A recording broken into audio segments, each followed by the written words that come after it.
창세기 3장의 주 무대는 에덴 동산입니다. 에덴이라고 하는 말의 히브리어 뜻은 기쁨이라고 하는 뜻인데 에덴 동산은 그러므로 기쁨의 동산입니다. 그러나 에덴 동산에서 아담과 하와가 하나님 말씀을 불순종하고 선악과 사건으로 말미암아 에덴 동산에서 추방되게 되었습니다. 자, 이제 창세기 4장에서는 무대가 바뀌게 되어서 이 땅에서 이제 어떤 일이 일어나고 있는지를 우리에게 보여주고 있는데요. 본문 4장 1절의 말씀 우리 같이 한 목소리로 크게 봉독합니다. 시작. 아담이 그의 아내 하와 동침하매 하와가 임신하여 가인을 낳고 이르되 내가 여호와로 말미암아 등남하였다 하니라. 아멘. 아담과 하와가 아들 낳고 이름을 가인이다. 그 뜻은 내가 여호와로 말미암아 아들을 얻었다. 그 뜻입니다. 그리고 얼마 후에 낳은 아들 이름은 아벨이다. 그 뜻은 비었다, 공허하다 그런 뜻을 가지고 있습니다. 인류 최초의 형제입니다. 2절 보면 두 사람의 직업이 나오는데요. 2절에 그가 또 가인의 아우 아벨을 낳았는데 아벨은 양치는 자였고 가인은 농사하는 자였더라. 그래서 형 가인은 농사하는 자였고 동생 아벨은 양을 치는 자였습니다. 3절의 말씀 세월이 지난 후에 가인은 땅의 소산으로 제물을 삼아 여호와께 드렸고. 여러분 먼저 여기서 세월이 지난 후에라고 하는 말은 무슨 말입니까? 아담과 하와도 예배 자료 나가는데 오랜 시간이 걸렸다 그런 얘기를 말하고 있는 것이거든요. 여러분 사람도 그렇지 않습니까? 어릴 때는 부모님을 생각할 줄 모르지 않아요.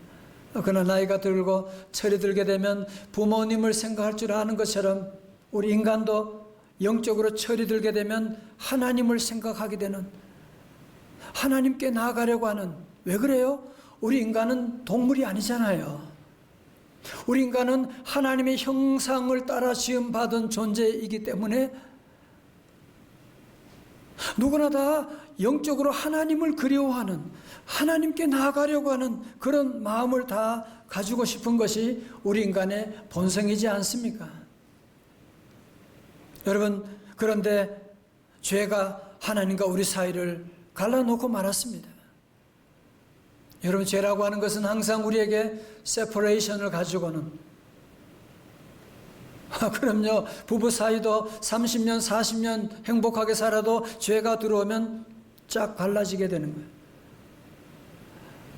선악과 사건의 죄로 말미암아 하나님과 우리 인간 사이의 교제가 끊어지게 된 것입니다.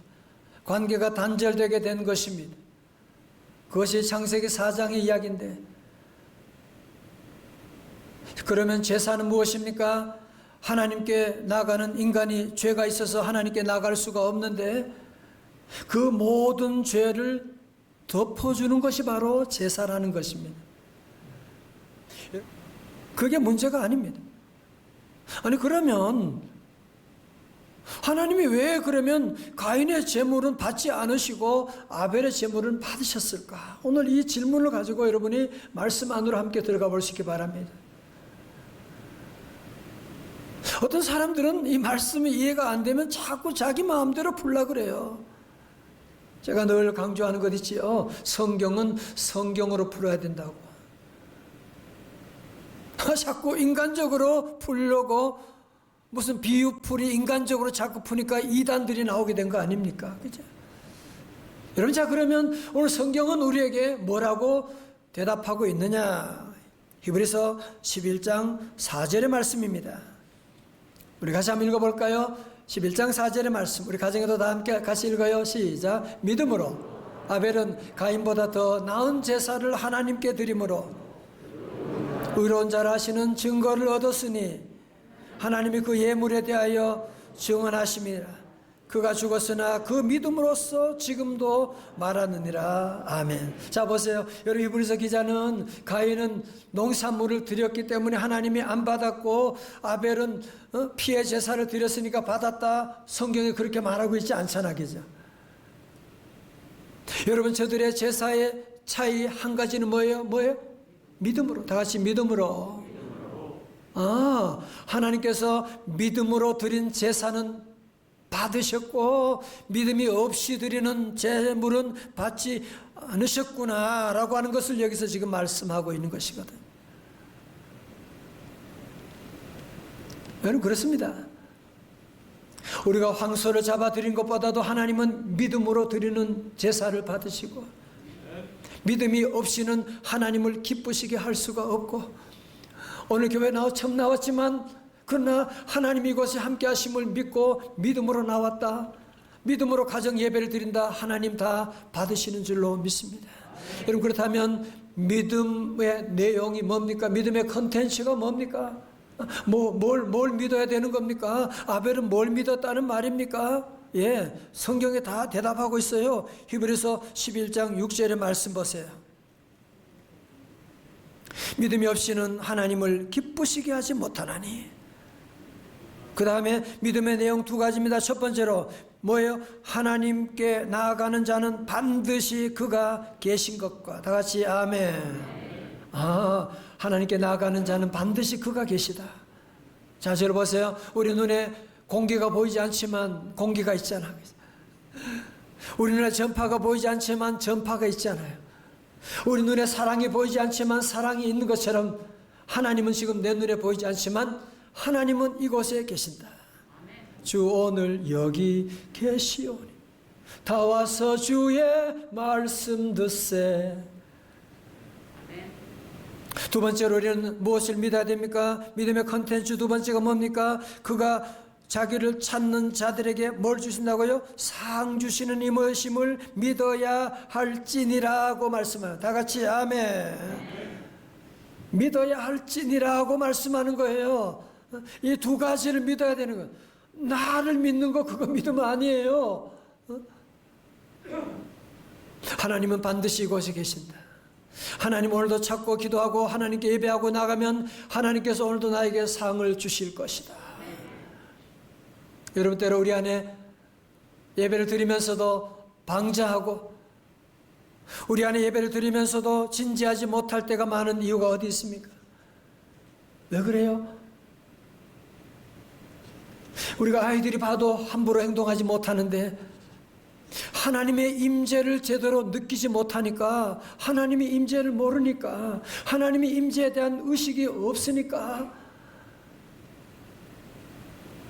우리가 함부로 산만하게 함부로 하나님 앞에 행동할 때가 많지 않았습니까?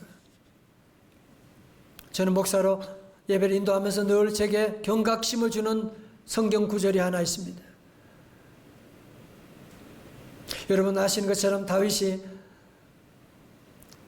여호와 하나님의 법궤를 예루살렘으로 모셔올 때 다윗은 왕임에도 불구하고 너무너무 기뻤어요.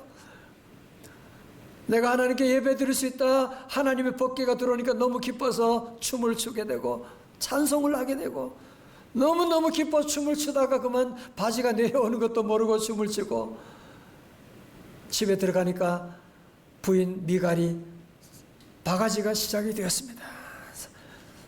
사무엘하 6장 20절에 다윗이 자기의 가족에게 축복하러 돌아오매 사울의 딸 미갈이 나와서 다윗을 맞으며 이르되 이스라엘 왕이 오늘 어떻게 영화로우신지 방탕한 자가 염치 없이 자기 몸을 드러내는 것처럼 오늘 그의 신복의 계집종의 눈앞에서 몸을 드러내셨도다. 무슨 얘기하는 거예요? 여러분 사람은 다 자기 입장에서 얘기하는 거잖아요. 그죠? 자기가 아는 범위에서 얘기하는 거잖아요. 사울의 딸 미갈은 하나님의 임재에 대한 눈이 열리지 않으니까 다윗이 한 모든 행동을 사람 앞에서 한 것으로 생각하고 왕 체면의 그 계집종들 앞에서 꼴 좋다, 창피하지도 않아요. 그런 얘기하고 있는 거예요 지금. 그때 여러분 다윗이 뭐라고 합니까? 다윗이 뭐라고 합니까? 21절에 다윗이 미갈에게 이르되 이는 누구 앞에서? 여호와 앞에서 한 것이니라. 그가 네 아버지와 그의 온 집을 버리시고 나를 택하사 나를 여호와의 백성 이스라엘의 주권자로 삼으셨으니 내가 누구 앞에서? 여호와 앞에서 뛰놀리라. 다 같이 여호와 앞에서. 코람데오. 시작. 코람데오. 라틴어로 코람데오. 여호와 하나님 앞에서. 저는 이 말씀이 늘 읽으면서 제 마음에 늘 도전을 주고, 어제도 우리 교직원들과 함께 모여서도 이 말씀을 함께 나누고, 우리가 하는 모든 것들이 다 지금 여호와 하나님 앞에서 하는 것입니다. 성도 여러분, 우리가 솔직하게 한번 얘기해 봐요. 우리가 언제 믿음 생활하면서 예배 드리면서 시험 들어요? 여러분이 하나님 생각하면서 시험 든 적 있어요? 아니잖아. 사람 보고 있다. 사람 생각하고 사람들이 나게 어떡하느냐, 무슨 얘기하느냐, 사람 보다가 우리가 시험 들 때가 얼마나 많이 있었어요.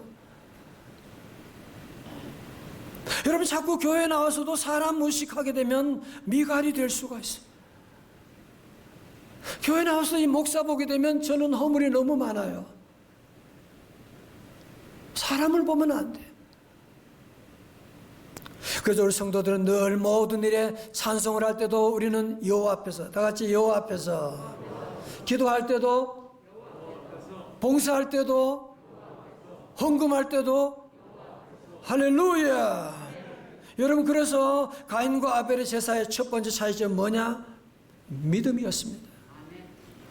두 번째로 가인과 아벨 제사의 차이점이 무엇인지 보실까요? 창세기 4장 3절 4절의 말씀 다시 여러분 자세히 보십시오. 세월이 지난 후에 가인은 땅의 소산으로 제물을 삼아 여호와께 드렸고 아벨은 자기도 양의 첫 새끼와 그 기름으로 드렸더니 여호와께서 아벨과 그의 제물은 받으셨으나. 자, 저를 보세요. 여러분, 성경 보면 가인의 제물에 대해서는 특별한 설명이 없어요. 땅의 소산으로 드렸다고 얘기합니다. 그런데 이 아벨의 제물에 대해서는 아주 디테일하게 긴 설명이 붙어 있어요. 그게 뭡니까? 양의 첫 새끼와 그 기름으로 드렸다. 여러분, 양의 첫 새끼를 드렸다 무슨 말이에요? 여러분, 첫 새끼 드리는 건 뭐예요? 여러분, 첫 새끼를 드린다고 하는 것은 어쩌면 두 번째가 나오지 않을 수도 있잖아, 그죠? 양이 많이 있는데 그냥 아무거나 잡아가지고 하나님께 드린 것이 아니라 어쩌면 내게 가장 귀한 것을 하나님께 드렸다고 하는 것입니다. 가장 귀한 것을 하나님께 드렸다. 잠언 3장 9절의 말씀 가운데도 오늘 요절이니까요, 같이 읽어요. 시작. 내 재물과 내 소산물의 처음 익은 열매로 여호와를 공경하라. 아멘. 여러분 가운데도 시간이 남아가지고 교회 오는 분 누가 있어요? 요즘은 나이 드신 분들은 자녀들이 코로나 가운데 무슨 교회 가냐고, 직장 다니는 분들은 코로나 시대에 왜 교회 가냐고, 또 주일에 어디 갔냐고 물어보. 전 우리 성도들이 이런 어려운 가운데도, 코로나 가운데도 주일 성수하고 예배를 드리는 것, 정말 이 시대의 순교신앙이라는 그런 마음이 들어요. 우리가 제물을 드릴 때도 여러분이 돈이 남아가지고 쓸 데가 없으니까 하나님께 헌금이나 해야지, 그런 사람 어디 있어요? 다 어려워요. 그럼에도 불구하고 우리 성도들이 정성을 다하여 하나님께 늘 예물을 드리고, 무엇보다 먼저 우리가 잘라서 하나님께 예배드리고, 봉사하는 분도 마찬가지죠. 주일 되면 얼마나 피곤한데 그래도 하나님의 그 은혜 감사하고. 여러분, 일주일의 가장 첫날이 바로 주일이잖아요. 오늘 주일 예배가 뭐냐? 하나님께 첫 예물을 하나님께 올려드리는 것입니다. 여러분, 그래서 우리가 주일 예배를 드릴 때 때로 손해 날 때가 있게 되고,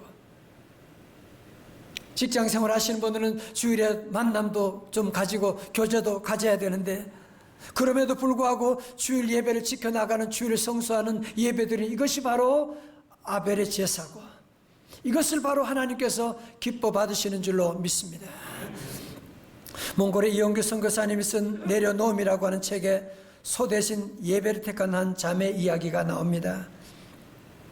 선교사님이 몽골 이레교에서 개척한 베레흐 지역의 예배 처소를 방문해 예배를 드리던 중에 볼레르라고 하는 자매가 예배 시간에 땀으로 뒤범벅이 된 채 교회에 뛰어들어왔는데, 그 자매는 몇 달 전에 기도를 통해 듣지 못했던 귀가 열린 자매였습니다.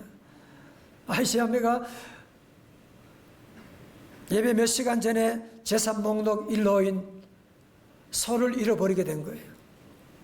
그래서 소를 찾아서 한참 돌아다니고 헤매고 다니는데 보니까 예배 시간이 됐네. 그냥 소를 그냥 포기하고 그냥 예배 드리려고 교회로 달려오게 된 것입니다. 온몸에 땀으로 범벅이 되어서 온 거예요. 선교사님은 그 자매가 소가 아닌 예배를 선택한 이 자매의 믿음의 결단을 주여 부끄럽지 않게 하여 주옵소서 하나님께 간절히 기도했는데, 여러분 놀랍게도 예배가 끝나자마자 어디서 아이고 그래서 그 소가 집으로 가지 않고 어떻게 예배 처소를 찾아서 오게 되었다라고 하는, 그래서 그 자매는 예배와 소를 다 찾게 되었노라고 하는 그런 간증을 보게 되면서, 여러분 그렇습니다. 세상에 무엇보다도 예배가 먼저입니다. 우리 모든 성도들, 여러분 모두가 함께 예배가 온전히 회복되면 잃어버린 모든 것들도 다 회복될 줄로 믿습니다. 여러분 아벨의 제사에 대한 또 다른 언급을 보게 되면 뭐라고요? 그는 기름으로 드렸다고 하는 말씀이 나옵니다. 아벨은 가인과는 달리 첫 새끼일 뿐 아니라 기름진 것으로, 다시 말해서 하나님께 최상의 것을 드렸다고 하는, 하나님을 삶의 최고의 프라이어리티를 하나님께 두었다고 하는 것을 말하는 것이거든요. 저는 어릴 때부터 믿음 생활을 했는데요, 저희 어머님, 우리 아버님, 권사님 보면 장사하실 때 보면 돈이 들어오잖아요. 그러면 지폐가 들어오는 가운데 좀 새 돈이 들어오면 너무너무 좋아하는 거예요. 늘 하시는 말씀이 이거는 주일에 헌금해야 돼. 그러면서 항상 새 돈을 모아가지고 헌금하는 것을 제가 보았어요. 때로 그래도 돈이 좀 부족하고 그러면 지폐를 밤에 잘 때 그 요 밑에다가 깔아가지고 펴가지고, 그래서 펴가지고 어떤 때는 성경 사이다가 넣어가지고 반듯하게 해가지고 하나님께 제물로 드리는 그런 모습을 보게 되었는데, 여러분 요즘은 온라인으로 헌금하는 분도 많이 계시니까 뭐 좀 다른 차이점이 있겠지만, 그러나 기본 정신은 다 같은 거 아닙니까? 그렇죠? 성도 여러분 가만히 생각해 보시면 우리 하나님은 천지 만물을 창조하신 하나님이시잖아요. 그렇죠? 우리의 앉고 서는 것, 우리의 살고 죽는 모든 것 하나님이 다 주관하시는데, 그 하나님께 우리가 나갈 수가 있다. 하나님께 우리가 작은 정성을 드릴 수가 있다. 여러분 가만히 생각하고 기도해보면 이 얼마나 놀라운 축복입니까? 할렐루야. 혹시가 여러분 가운데 그래도 마음이 중요하지 물은 물질이 그렇게 중요합니까? 예를 들어서 여러분 부부 간의 사랑을 표현할 때 생각해 보세요. 어떤 남편이 아내가 생일을 맞이할 때마다 그러는 거예요. 여보, 자기 내 마음 알지? 그러면서 그냥 지나가는 거예요. 그러면 점점 남편의 마음을 알지 못하게 되는 거예요. 혹은 아내가 남편에게 여보, 아침에 일어나가지고 나 오늘 당신에게 임금상처럼 차려주고 싶은데 알지 자기? 그러면서 계속 잠만 자고 있다면 남편은 그 아내가 정말 사랑하는지 그 진정성을 의심하게 되지 않겠습니까? 사랑하는 성도 여러분, 마음은 표현될 수밖에 없는 것이고, 사랑하면 사랑이 표현될 수밖에 없는 것이지, 표현되지 않는 사랑을 어떻게 사랑이라고 말할 수가 있겠습니까? 우리 사랑하는 성도 여러분도 매주마다 여러분이 귀한 헌신과 예물과 정성을 하나님께 드리는 모든 것들 우리 하나님이 기뻐 받아주시고, 아벨의 놀라운 은혜와 축복 우리 모두에게도 허락해 주실 줄로 믿습니다. 자, 그런데 5절의 말씀 보면요, 가인과 그의 재물은 받지 아니하신지라. 아니, 가인의 제사는 실패했다는 얘기인데, 가인은 아벨과 비교해서 뭐가 빠졌다는 얘기예요? 믿음, 믿음이 빠졌다는 거예요. 믿음으로 드리지 않았다는 무슨 말이에요? 하나님에 대한 의식이 없이 자기 마음대로 드렸다는 거죠. 여러분 잘 보세요. 이것이 바로 오늘날 인본주의 예배예요. 인본주의 예배는 사람에 의한, 사람을 위한, 사람의 예배. 하나님은 안중에도 없어요. 그래서 예배 가운데도 사람들이 좋아하는 프로그램을 가지고 그런 예배들도 얼마나 많이 요즘 있는지 모릅니다. 우리 성도들은 이제는 정말 하나님 앞에 온전한 예배를 드리는, 자기 마음대로 예배 드리고, 봉사도 하고 싶으면 하고 하기 싫으면 안 하고, 주일날 가고 싶으면 안 가고, 가기 싫으면 안 가고, 그건 인본주의 예배일 수밖에 없는 거예요. 우리 교회 성도들이 이렇게 주일 성수를 끝까지 지켜나간다고 하는 것이 얼마나 귀하고, 하나님이 여러분이 그것을 귀하게 보시는 거예요. 근데 가인 보면요, 예배 후에 그의 반응을 보면 얼마나 지 마음대로 예배 드리는지 알 수가 있는데, 5절 하반절을 보세요. 가인이 몹시 분하여 안색이 변하니. 예배 드리고 왜 화를 왜 내는 겁니까? 왜 하나님 앞에 화내는 거예요? 하나님, 내가 이렇게 드렸으면 받으실 것이지 뭘 그렇게 말이 많으세요? 뭐 그런 토 아닙니까 지금? 여러분, 만약에 자신의 재물을 받지 않았다면 하나님께 어떻게 하면 돼요? 회개하고 다시 드리면 되는 거죠. 여러분, 이 가인은 예배에 실패하게 되니까요, 예배만 실패한 것이 아니라 그 마음에 분노가 생기게 되고, 나중에는 어떻게 해요? 그의 동생까지 살해해버리게 되는 끔찍한 비극이 일어나게 된 것이거든요. 자, 저를 다 보세요. 여러분, 예배라고 하는 것은 예배에서 끝나는 게 아니에요. 예배에 승리한다고 하는 것은 예배만 승리하는 것이 아니라 여러분의 가정과 회사와 모든 삶의 기쁨이 다 찾아오게 되는 것이고, 예배에 잘못 드리게 되면 여러분도 경험하셨잖아요. 마치고 나면 괜히 화가 나게 되고, 한 주간이 얼마나 꼬여가는 그런 일들을 경험할 때가 많은데, 여러분, 그래서 예배 드리는 나라, 민족 다 보세요. 자, 북한도 예배를 잘 드릴 때 평양의 모든 학교, 병원, 문화, 모든 것이 다 북한에 몰려 있었는데, 예배가 무너지고 나서 모든 것이 다 무너질 수밖에 없게 된 것이고, 그러므로 우리 성도들은 2022년에 무엇보다도, 여러분이 어떤 봉사보다도, 어떤 헌신보다도 예배에 가장 프라이어리티를 두고 예배 끝까지 승리할 수 있기를 주님의 이름으로 축원합니다.